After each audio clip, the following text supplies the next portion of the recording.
everybody, welcome back to those who've been hanging with me some time, and welcome to those of you who are new to my channel. I'm Adele Levine, intuitive and medium.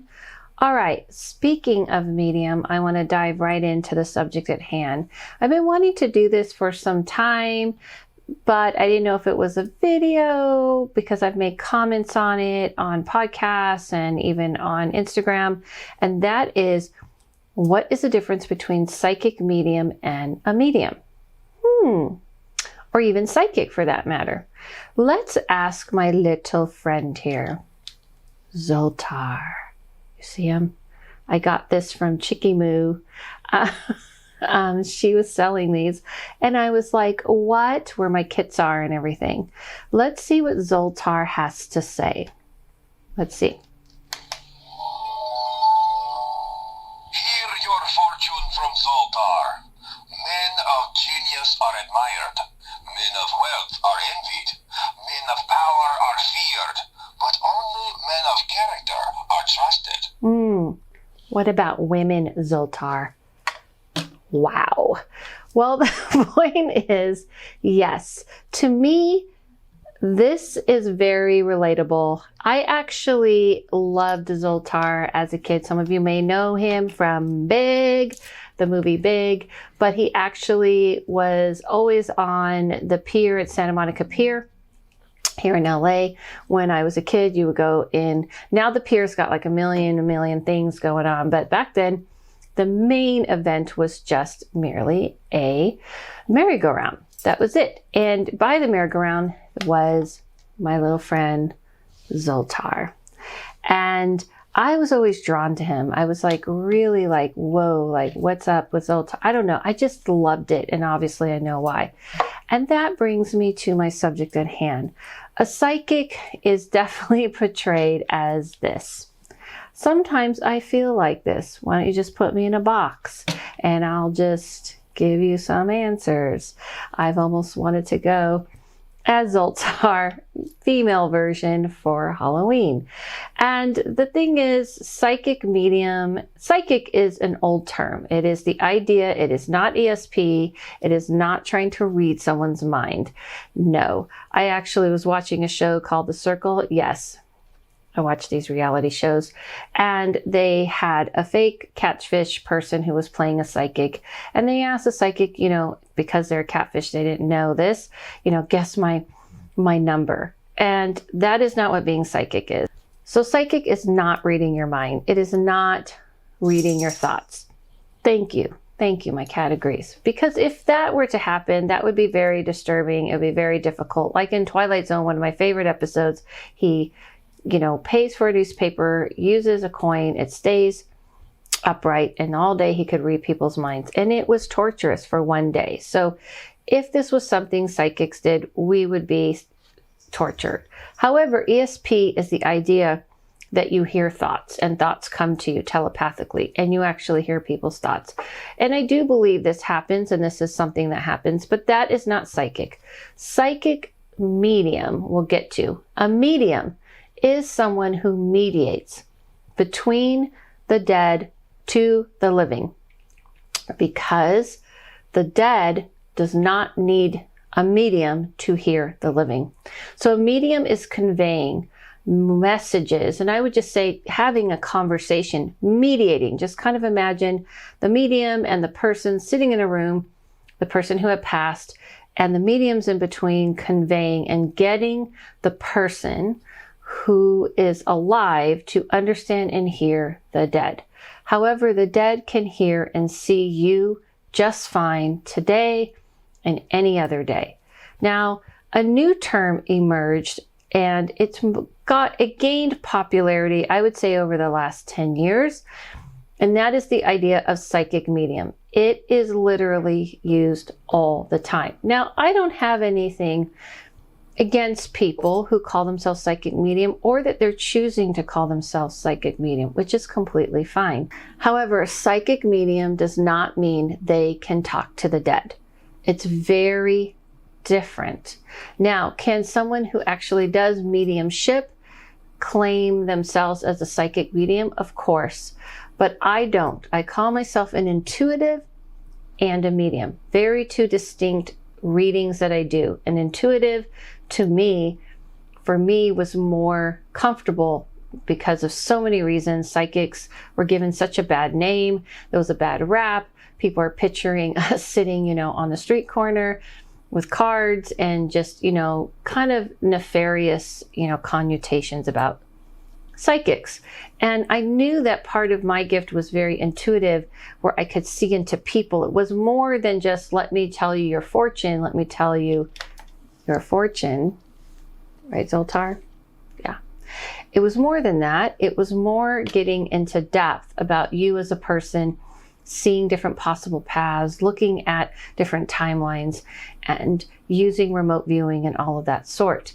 Now, to me, a medium reading is completely different because I am specifically talking to someone you connected to who had died. Now, when people call themselves psychic medium, it's kind of like you don't know what you're getting.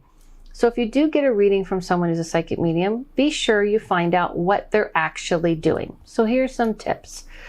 Be sure you find out what they're actually doing. What are they providing for you? Are they just reading your energy? Are they using oracle cards? Are they using angel cards? Are they helping you make decisions about your future? Are they claiming they're going to talk to your grandmother? Because if someone is saying, I'm a psychic medium and spirits talk to me, and they say, oh, I just feel all these spirits around you, and you don't get confirmation of things they're saying, then you aren't really getting a true medium reading. That's why sometimes people say psychic medium, because they kind of cover the gamut. Oh, I read energy, I do this, I do that, I do this, and I do that.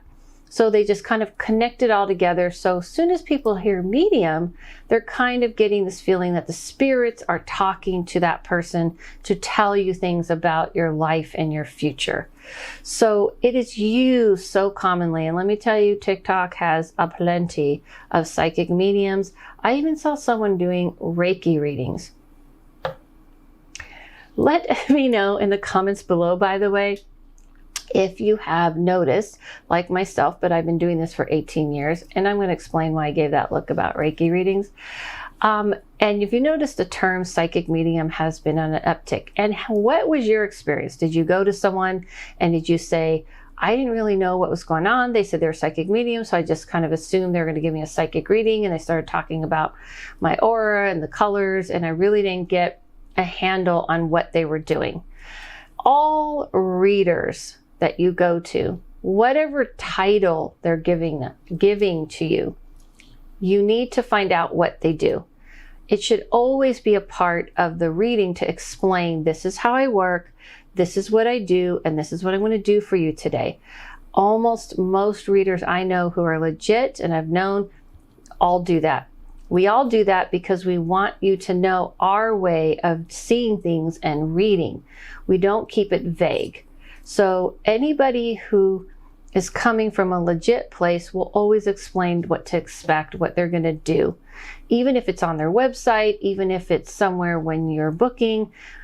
I myself have it on my website, even have a video, and I do it before every readings. And most readers I know do it this way. So a lot of times when people are throwing out, I'm a psychic medium, it just kind of makes you kind of not really know what they're doing. You just kind of assume, oh, they know stuff about me, they know my future, and I guess they're talking to spirits, and you're like, I guess, I don't really know. And that's the problem. So when people are doing this and they're telling you, oh, I'm a psychic medium, don't feel shy about, can you break that down, what that means? What tool? Do you use tools? Do you not use tools? If you have to ask a million questions about how they work, I'd be leery of it. And that's kind of my problem, not with the old school people who have used that because they kind of flowed with the times, but kind of what I see people now just call themselves psychic medium. They're reading tarot cards, and people are assuming that in that reading, they're going to talk to spirits. Now, people who read tarot cards and talk to spirits will tell you, oh, I'm going to read your cards, but then I'm also going to maybe connect to someone who has passed, and they will be kind of upfront and honest, and they'll give you the reading from that sort of place. But the problem with the term psychic medium is that many people are using it as a way to just kind of, I'm mixed bag of everything. I'm just a burrito rolled up with everything. Now, the whole thing about the Reiki reading, and if you want me to do a thing on Reiki, let me know. But the whole thing with the Reiki reading, Reiki, it just starts to get like difficult to see these things for me, because everything just gets more watered and watered and watered down. Reiki is definitely an ancient practice that people learned for many, many, many years, passed it down, of energy work. It's working energy. It's a healing of moving energy around. So to tell someone they're doing a Reiki reading, again, it's using a term very familiar to you, Reiki, and just throwing in reading. And that is the problem, what's happened with using the term psychic medium. You're familiar with psychic, you're familiar with medium, put them together. I don't have to explain anything about what I do. I just start the reading. So it doesn't matter what people call themselves. I myself honor as an intuitive and a medium, because mediumship, if you even look at the history of it, and when it goes back into all the way back to ancient times, I don't mean ancient times, I could say ancient times, but let's just say even Victorian times and things like this, you know, even after that, when it got popular and all this, the old world way of mediumship was respected. At least the mediums respect the idea of communicating with spirits. And even in different cultures, it's respected as the idea that you're honoring the dead and you're honoring their voice and you're speaking their voice, and you're not just turning it into, okay, here you go, I'm just going to mix it all up. And like I said, I know plenty of people who call themselves psychic medium who are totally legit, totally do awesome work. But what I noticed the difference of those people is that you're very clear on what they do and what they're going to be doing, period, and even what they're going to be doing in the reading. And they will be clear. It's not so much the title, it's more about how are people backing these titles. How many years of experience do they have? How much energy and time have they put into honing this? Don't feel afraid to ask these questions and to research yourself. If you don't want to even ask the person, because sometimes people don't like that, you can just research and see what information. If they give you little to no information about their background and where they came from and where they are and what they offer, I'd be a little leery about it. All right? So I always wanted to do this because people call me psychic medium, and I come back 18 years of doing this, and all the years I've been doing this, I've never called myself that. It's a new term. I'm very specific about calling myself intuitive medium because the mediumship in me respects and honor not only the dead, but you and you as a person, and making sure I'm honoring your people for you. And so I don't want to just lump it, because it just isn't something I've come to understand for me. It doesn't work for me and what I do. And that's why I wanted to break it down to, if you are going to go to someone who's a psychic medium, they're calling themselves that, just do the research as to what they do, what they offer. Just do the research of what they do, what they offer, what's their background, and you'll be just fine. And in the end of the day, go with your gut of who you connect to and who works for you. You can have a friend who loves somebody, but you just don't feel connected to that person. Totally fine. So I hope that helped. I wanted to end this with, let's give one more Hear your fortune reading. from Zoltar. Sometimes you can tell a wise person not only by what he says, but also by what he doesn't say. Oh, wow. Remember, it is much better to say little than to say too much and regret it later. Okay. And this is the kind of reading you might want to be leery of, unless it comes in a little box, or you actually have had your experience with Zoltar and have put the coin in. But anyway, I wanted to announce that I'm still giving 50% off of my readings. This is going to go on to the end of August, and then it's not going to be continued. But I am continuing it right now with the code PEACE. I also am doing a class this Saturday on opening up your third eye for intermediate. If you missed the beginner's class, I do have it for sale on my website. and you can download it and check it out if you want. But you don't have to have done the beginner's class to take this class. It's nice if you did. You might feel more comfortable, but it's not like you're going to be completely lost. And oh my gosh, what's going on? It's not chemistry that I'm teaching, okay? So you'll be fine. And that's going on this Saturday. Also, just reminded you just now that I do have my last 3 past classes on sale from my website. But if you come to my class live, 1, you're coming live, 2, you'll get the class in the video earlier than when I post it on my website. Thank you guys so much. Follow yourself, follow no one, listen to the inner voice, and I'll see you soon.